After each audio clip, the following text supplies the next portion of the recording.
So we'll go ahead and get started. And doctor, let's start with you. And can you tell us what is rheumatoid arthritis and how common is it? So rheumatoid arthritis, or RA for short, is a chronic, potentially disabling inflammatory arthritis. So this is very different from the getting older arthritis that we often think about. And it affects about 1.3 million Americans, many more worldwide, predominantly female, so about 3/4 of our patients are female. And this presents with fatigue, stiffness, swelling of the joints throughout the entire body. Can affect children, young people, young women, especially in their childbearing years, and then our older patients as well. So, we live in a jet set age. People are traveling all the time. So how can the demands of travel affect someone with RA? So travel is in fact one of our most joyful and joyous moments, but it's also something that can be incredibly stressful. So a few tips. Remember that stiffness can occur when you're sitting or you've been sort of cooped up for a period of time. So be comfortable, wear lightweight clothing, and stretch. Get up and move around if you're in a plane. If you're in a car, stop and take some rest periods just to stretch things out. For luggage, make it lightweight, make it as small as possible, and if ever possible, check that luggage. The last thing you want to do is to be lifting and dragging heavy luggage around.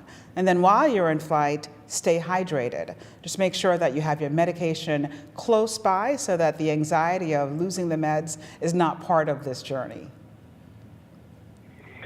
So what can patients with RA do when preparing for a trip to help address RA pain? It's like you said, just plan on traveling light, I guess, and keeping the meds handy. Well, there are a few other steps. Depending on where you go, you need to speak with your rheumatologist ahead of time to make sure that vaccines are not needed. Remember that many of the medicines that we use can change your immune system, so we want to make sure that you stay healthy as you travel.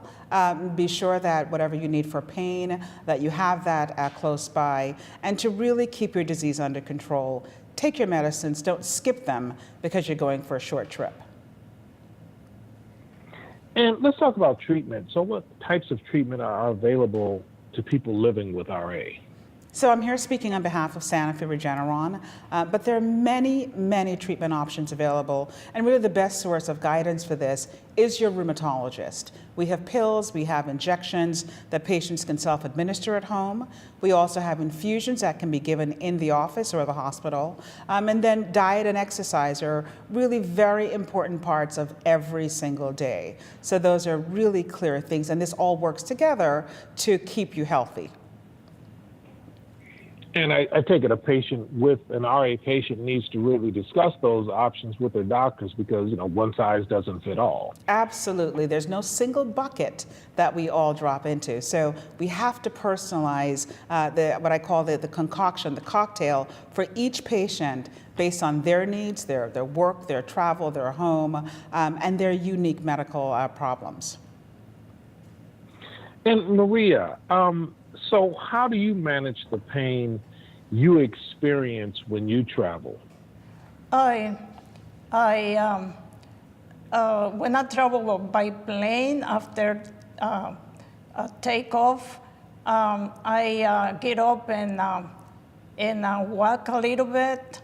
That helps me. That helps because the problem that I have when I travel is my feet got so swollen, and it's very uncomfortable. So I get up and walk, and if I travel by car, I stop like every 2 hours and walk. And I also carry with me this lotion that I massage my feet with, and that helps.